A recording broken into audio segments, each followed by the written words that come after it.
Radio. What does it mean to be underground? It means you gotta be free to be underground. Yo, you got your own key when you're underground. Radio. If you're listening to me, yo, you underground. Well, good evening, everyone. Welcome to Connected W Cari here on Jess TV, Jess FM, Underground Radio C. We are live through Underground Radio C YouTube, which has been up and running for a little while. So go like, subscribe there. Also the Jess TV, Jess TV, Jess FM. It's kind of like you'll find them sort of both collaborated into one YouTube. So head on over there and you can like, follow, subscribe, do the things over there. We are also live through Meta TV. Again, Meta TV has been newly added. I'd say we've had it now for almost 3 months. My time is just horrible. Like I think, winter was yesterday.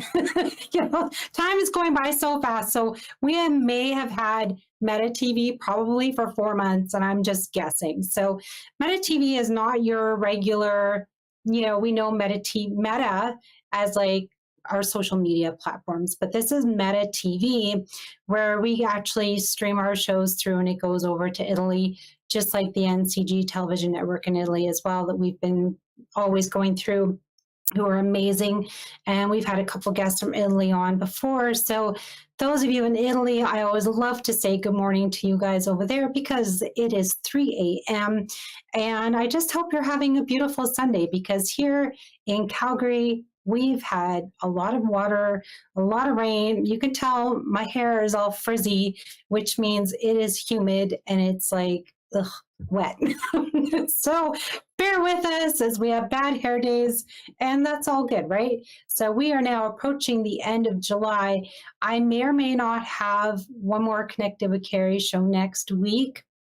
However, for August, August will be the end of season 10, and then season 11 will resume in September, probably after the first week of September, because everyone's back to school, there's Labor Day, all that good fun stuff. So we want to make sure we're settled and we're back into the grind. So there's that. However, the Shift Happens show with myself and Dina will be continuing. So our next show will be this Wednesday the following Wednesday, that'll be coming up. So you can join us. We're going to do weight shifts. So on mindset on your different, body weight, and we're just going to talk about like self-image, things like that. So that'll be fun and interesting.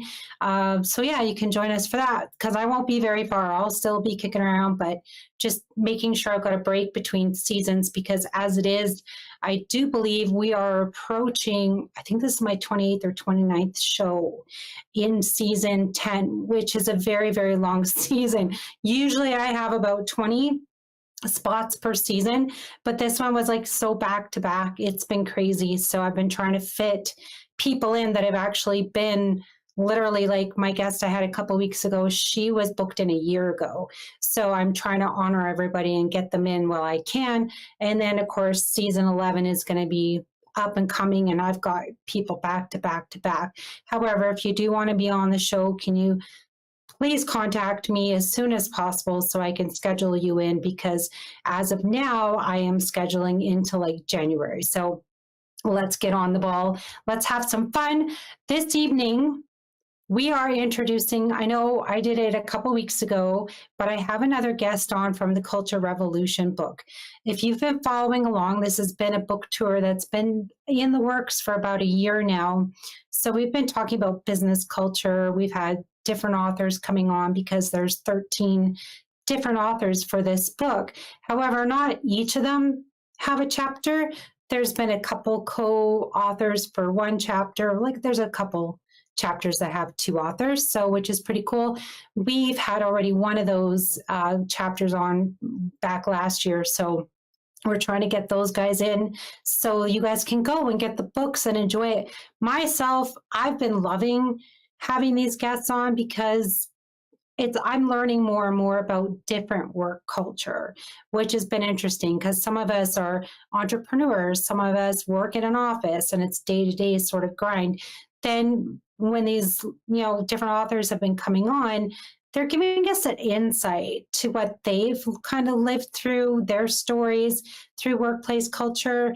So it's been very interesting and really a lot of good tips and some really funny moments as well. So, I mean, there's been office stories floating around and it's quite funny. And when I think of The Office, I think of the TV show The Office. And I don't know about you, but it was so funny to watch. But without further ado, I'm going to have my beautiful guest join us. Hello. Hi, Cari. Cher Mcarthur is joining us this evening. How are you? I'm great. How are you? I'm good. Are you keeping dry? I am. I'm staying indoors now. Went out and did everything earlier so that don't have to go anywhere this evening. That's good because it's now, like you said, it's approaching. The storm's a brewing. Yeah. It's coming Hopefully in. we won't have any power issues or anything. But No, I've been actually watching my Wi-Fi and it's been a little picky right now. So I'm just like, I'll keep an eye on that, but that's okay. So please share. I would love for you to just, first of all, do a full introduction of who you are, just kind of a little bit about what you do, how you got into your business. And then we're going to go into, of course, she's an entrepreneur. I'll just throw that out there. So you can introduce your company as well, because that's a bit of what your book is based on, or your chapter is based on. And then we'll get into, a little bit more about the book and all that stuff. So please take it away. okay. Thanks, Cari. My name's Cher Mcarthur, as Cari introduced me. I have a company called Humming Bee. I'm an HR strategist and an executive coach. So we work with businesses who a lot of times they're looking to scale up and they are not sure quite how to do that. So it's making sure that they understand some of the pitfalls of having a staff and making sure they bring in the right people at the right times and that they exit the wrong people at the right times and that they do all of those activities well. People knowing what they're responsible for within their business and making sure that things are streamlined and that I often will call it McDonald'sify the organization so that they've got a map for continuing ongoing success that's predictable. And so working in this environment, I've had the business since January 2020, and there's a team of us and we have different areas of expertise and specialization. I got into that because I had 20 years roughly in human resources and leadership roles, and it just felt like the right move to have my own business and work with other people who are the best at what they do. And if I'm honest, I didn't always trust HR and the HR departments, so I wanted to be the trusted resource where integrity is the number one thing. We're supposed to be the ones who uphold integrity in an organization and have the values, and that isn't always the case. So we'll get engaged and involved in audits of other HR departments and that sort of thing as well, making sure that, and it's been in the news all over the place lately with this HR professional who was in a very senior position and a trusted position and having an affair with the CEO. So we know that there's a lot of dodgy stuff that goes on. Like, we want to trust our HR folks, but it's not always easy. I didn't know that there was a story going around. This is me on social media. Oh wow, it is everywhere. Yeah. See, I'm on social media because I post my stories and I post my shows and everything like that. There's the odd time I'm actually scrolling and I'm liking a few things. People that follow me or people that are my friends, they'll kind of know when I'm on because I like a whole bunch of things and then I disappear for like a couple days. So some stories, like even real quick, like the Hulk Hogan when he passed away. Yeah. I didn't see it till probably like the end of the day, and I was like, oh my goodness, I didn't even Ozzy. know. And yeah, so all those, I didn't even know, and then iconic. Yeah. So it's really interesting, but I didn't even know that there was. I mean, typically there can be workplace issues. Things. Oh, sure. You can It send me was things after. a Coldplay concert, and they had the kiss cam Oh, I and saw that hand one. across, Yeah. and that couple was CEO and Oh, their that head of HR. business, or their head of people and culture, whatever the title is. It's HR. Yeah. Oh, okay.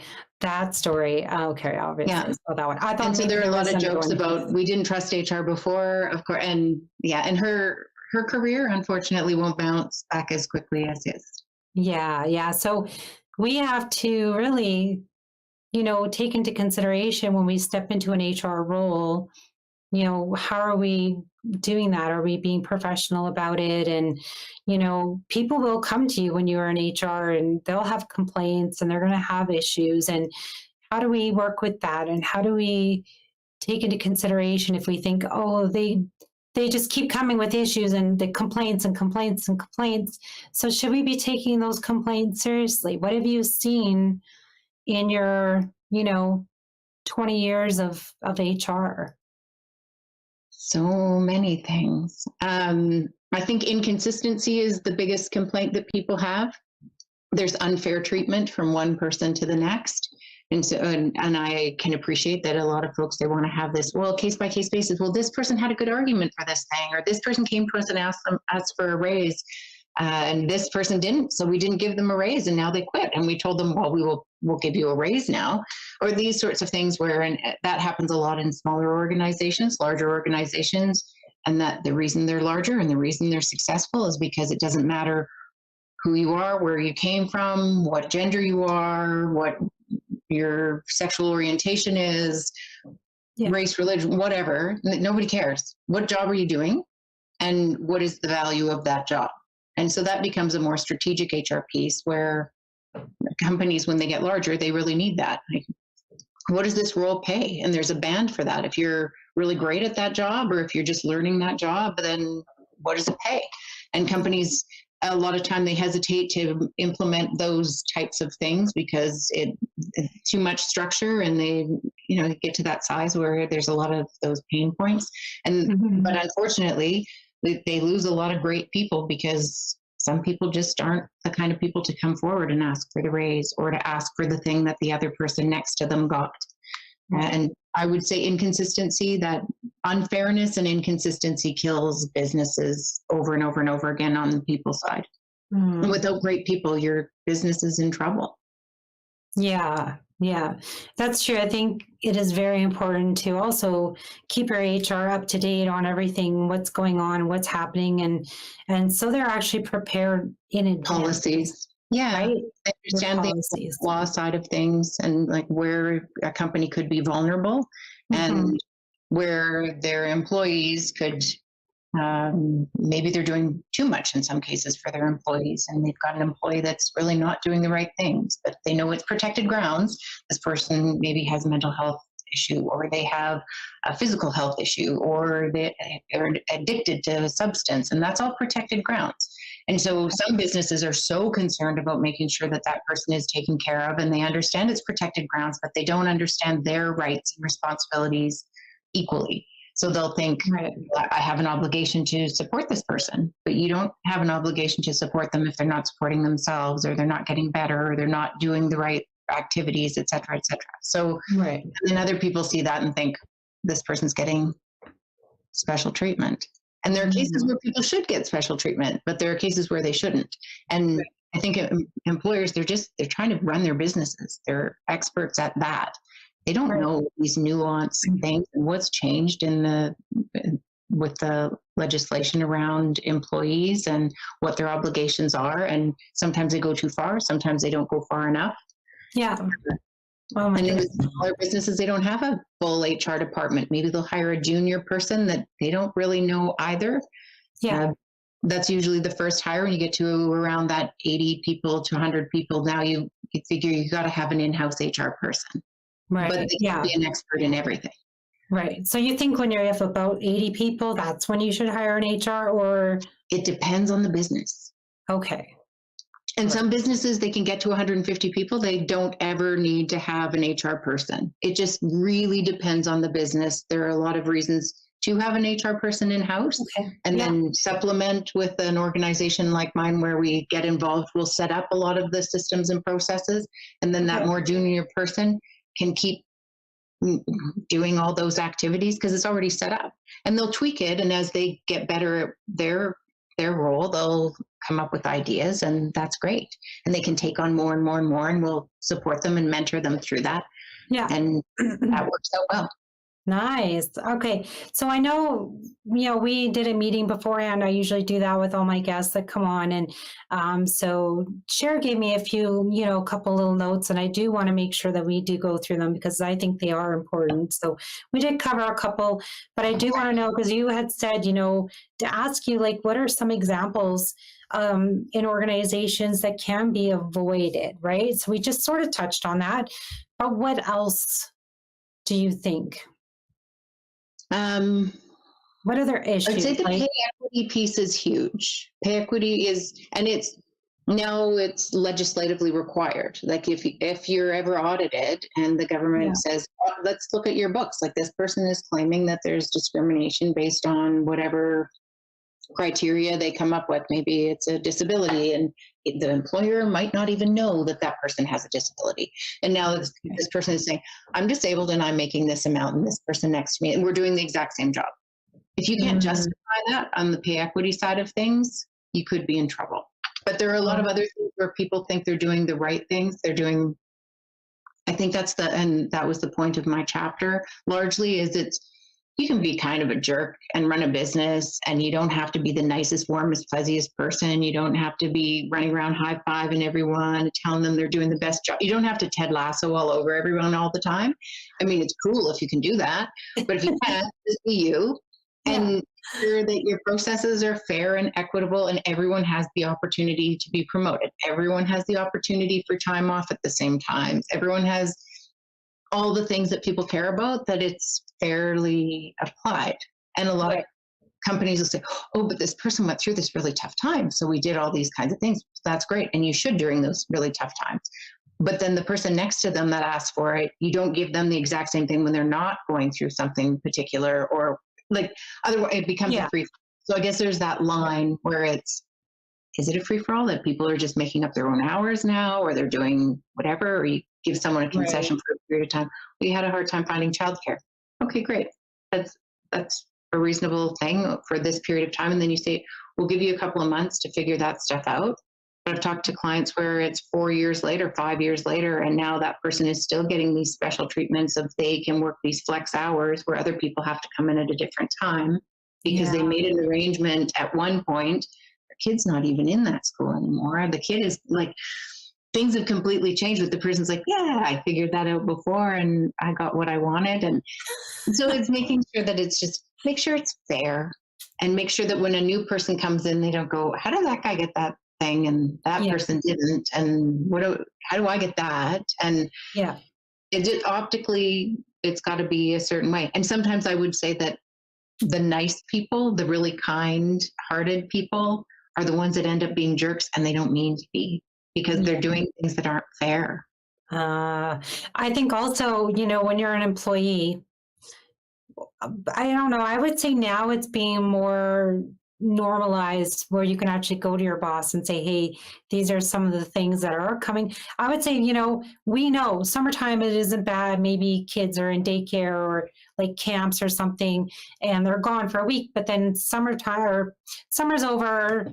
We go back into fall, school's back in, and it's like, oh, I need to leave the office at 3 to go get my kid for 3:30. Have those talks with your boss beforehand. So like now summertime, okay, it's cool. You can, there's after camp daycare stuff and they're good till 5, whereas, school's out earlier. So, we need to, as employees, talk to your boss and go, hey, these are the things that are coming up. So they have a little bit of heads up. So maybe they can fill your hour or 2 hours while you're gone with somebody else, or you can swap, some hours. There are ways to be flexible that make sense. And there are things that for some employees, it's like maybe you're an 80% person instead of a 100% person. If you can't work those full hours, then how do we make sure that there's a flexible thing for those folks?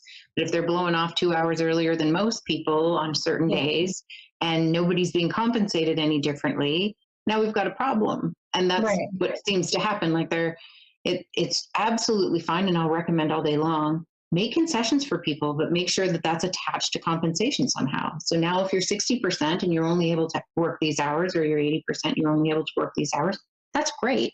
And then your income is going to reflect that. And if it makes more sense for you, for your family situation right now, you can always adjust it when your family situation changes. That's okay.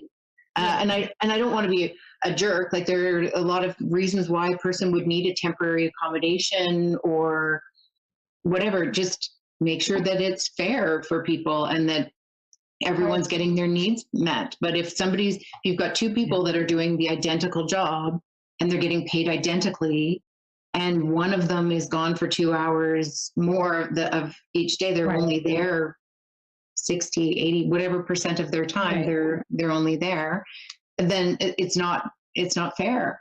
Yeah. Oh, or yeah. if you've got totally one agree. person who's killing it in that job and they're absolutely doing everything, and then you hire a brand new person, and this happens a lot in small companies, depending on what's happening in the market. You've got this person who's been there for years, they're training the more junior person, and they hire the junior person at a higher rate because the market is requiring them to hire at a higher rate, but they don't elevate the other person's salary. Happens often. This person just negotiated really well when they came in, but if the other person's got to train them and they're the seasoned professional in this space, why aren't they making more? No, I totally agree. I totally agree. And it also goes to when, hiring both genders too. So if say there's construction or there's, even sports nowadays, are we paying everybody the fair wage when they're putting in the exact same work as whoever? Sports is a unique one. If women supported women in sports and there were as many people in the stands, then women could get paid more. But women don't support other women. Men support men. Women don't support women. So you can't expect it. Sound like Bill Burr a little bit there, but really, it's hard. That's on a whole other conversation. That's a separate thing where you can't ask for more if nobody's supporting you. If ultimately you're not getting those marketing dollars, you're not getting any of that sponsorship, you're not getting any of those things. Nobody's coming to watch. Nobody's turning the TV or whatever on there. Nobody's streaming those athletes. So it may not be fair, and it isn't fair. But the way it gets fair is that we start to support women in those spaces. And then, but if you're two women engineers, and we work with a lot of engineering companies, if you're a woman engineer and a man engineer, you've got you ought to get the same opportunities and the same pay and the same everything if you're doing the same role. If you're not doing the same role, and frankly, if the guy's a better performer, okay, great. The guy's a better performer, then pay him more. That's fine. But you've got to be able to justify it. Yeah. Oh, I agree. I totally agree. Okay. Real quick, we're going to touch over why leaders make costly mistakes or sometimes make costly mistakes. I want to dig a little bit into the chapter as well after that. This is all based on, what your chapter is about, but I do want to kind of go over your chapter a little bit more in detail. So if you can give me just 2 quick examples of some costly mistakes. Oh, there are so many. There are a lot that are, I would say the number one most costly mistake that I've been seeing lately is that companies aren't crystal clear on what their folks are responsible for. So you'll have a company's grown and say it was 20 people and now it's 50, or it's 50 people and now it's 100, whatever it is, it's grown significantly. And the job that person was hired to was this, and now it's something over here. You haven't revised those job descriptions. The person thinks they were temporarily doing one job because that was somebody else's and that person quit, and now they've taken over this piece and that piece and whatever. And so the person's not crystal clear. And a lot of times things are dropping. So you've got responsibilities to your clients. And sometimes those obligations aren't being met because nobody knows who owns them. It's not clearly documented.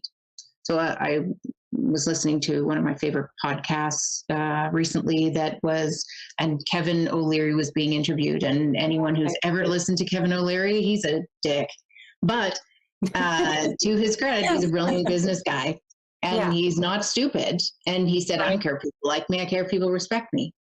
Bang on. And like you can be liked or not liked, but be respected and be fair and decent and whatever. And he was saying, if you are, because our company is Humming Bee, this really spoke to me. He said, if you're the queen bee, which means you're the CEO, the president, the whatever, you need to make sure that everyone in your hive knows exactly what you want them to do and that they're out there executing it. And I would say that's the number one thing that companies don't do. And that's why we do a lot of leadership training and getting people on that same page so that everyone knows what they're responsible for.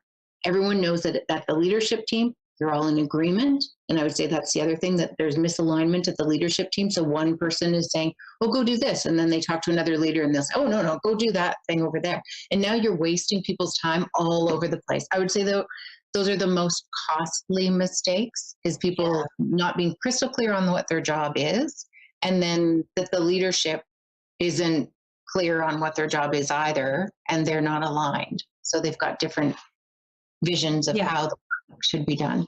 Yeah, it goes back to like when kids can't get something, so they ask, like they'll go ask dad. Dad says no, and then they're like, I'm gonna go ask mom. Yeah, mom will cave in, right? And then they go ask mom, and mom gives in. She's like, oh yeah, you can go ahead.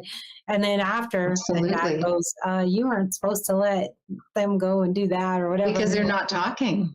Yeah, and it's a sign of an unhealthy marriage, and it's a sign of like I love all the relationship, like the podcasts on relationships and the books on relationships and all the research on that, because it translates into the workplace. Yeah. So if mom and dad don't know what's going on and business partners don't know what's going on, like you need to be communicating with each other. You meet and you can disagree and swear at each other and do whatever you want in the meeting. I don't care. I'm HR. I'm supposed to care. I don't care. As long as everyone feels, everyone's on the same page, if nobody disagrees with it and nobody's offended really, then keep going, call each other. As long as hands aren't really flying and nobody's getting physically injured or there's no whatever, game on, say whatever. But once you walk out of that room, you're aligned and you've come to an agreement. And this is how we're going to proceed with this. This is the next plan. This is what we've decided is the profitable area of our business that we're focusing on. And everyone knows that that's a primary focus. Right. And that's it. You want to have your employees going, okay, we can't break this wall. Like there's no, they're both firm. They're both going to say the exact same thing. So if one employee goes over and asks a question, they'll be able to reply and give that same answer to every single person in the office, and another person go ask, and it will be the same all the way around. So we want to have, like you said, that alignment, and then it's like, okay, no more questions, we're good. And then that just tells me, like it reminds me of just like an officer, like everything's in place, everything's firm, we're like, it all moves smoothly like a machine, it's all in place, we got the orders, and it's like perfect, it's just it goes. Yeah. I love that. Yeah. Okay. It takes the ambiguity out of it. It takes the confusion away. And then people can just focus on their work. And they don't have to love their bosses, but they know exactly what's expected of them by both their bosses or 10 of their bosses, however many people. And no one should have more than one person that they directly report to. But in smaller organizations, that does happen. They need to be aligned. That leadership team needs to be aligned. There's a brilliant, Lencioni says that when leadership isn't aligned, the rest of the staff are left to fight bloody and unwinnable battles. That's how he frames it. And I love that because it's absolutely true. Like now you're not sure where you're going and you've got this group that's against this group and you're not one team anymore. Now you're inter-office battles and people are going behind each other's backs and that's a mess. It creates a lot of mess. And sometimes they're really well-meaning folks on both sides. Everybody's a lovely person. They're just not aligned and they're not focused on what's best for the business. Yeah, we don't want to have that. Okay, so all this stuff we did talk about is in your chapter, but I want to know kind of like the layout of your chapter. Probably not. The chapter's short. Yeah, that's okay because we only have Yeah. quickly for the rest. We don't know, like, you don't have to give the whole thing away, but just a little bit of, did you write it as like a story, or was it just more, facts or whatever? How was kind of like the layout of that chapter? I put some examples of things that frequently happen in businesses, and then what From your perspective? yeah, things that I've witnessed over the years, and I'm getting a little long in the tooth. So I've witnessed these things time and time again. And there's the way of handling it that makes sense. It's gonna really help folks out. And there's a way that's gonna absolutely upset everyone. So if you want to upset everyone, there are some really great ways to do it. And Give us so one I've example. pointed those out. Well, I know we kind of touched on things, but one just like this is the 100%, it's gonna. Well, if you tell and I've seen this so many times, we have a hiring freeze. We're not hiring anyone else. We don't have a budget for new people in the department. There's no money. And instead of going back and saying, I've got this person that I'd really like to bring into the business. How do you feel about it? To the person, your manager beneath you, if you're the president and you've got a manager beneath you, but this person that's like, I know we don't have that, like owning that you said you weren't going to hire anybody else. And now you're thinking, but this person is a rock star. I want to bring them in. So how do you feel about having this person on your team? I'd like you to interview them. But instead, what companies will do is they'll just say, oh, this person's going to report to you now. I'm bringing them in. They lost their job and I think they'll be good and whatever. And they pick their person's team for them, and they don't give them any say. They have no autonomy. So now you've cut the person's legs off. They can't do their job. And now they're responsible for a department, but you haven't allowed them to really be responsible for that department. So the success or failure of the department, they own the responsibility of it. And now you're going to hold them accountable to it. Their bonus is based on that. But you just threw them a team member that they didn't even get to choose. And you told them that there was a hiring freeze. And so they couldn't hire anyone else. And now they're stuck with some person because it was a friend of yours or it was a whatever. And so, and those kinds of things happen a lot. And there are ways that you can do that where somebody comes in, you're like, this person's fantastic. I'd love for you to interview them. Like, you have the say because it's your team, but you give that person the autonomy. So a little bit of favoritism going on in the workplace is not the greatest. All the time. Right. And it goes back to like the favors again, like, oh, I want to leave early or this or that. Okay, well, if 5 people can do that, can everybody else do that? Are we all on the same page? Right? So that all goes back to the alignment and everything. Perfect. Okay, where can we find you? Well, our website. If anyone wants Cher's services, which we covered at the very beginning of what Cher does and all our beautiful things and all that stuff. So, but where can they contact you to be able to get hold of you if they do need your services? Info@hummingbee.ca is the website for general inquiries, and hummingbee.ca is our website, which is under construction, but there's still something there, but in the next few weeks, we'll have a new version. It's been 5.5, coming up on 6 years that we've been in business. So it was time for a facelift. Yeah. Oh, okay. That's good. Yeah. So they may not find you right there right now, but we're there. It's just, it's a bit old. Oh, okay.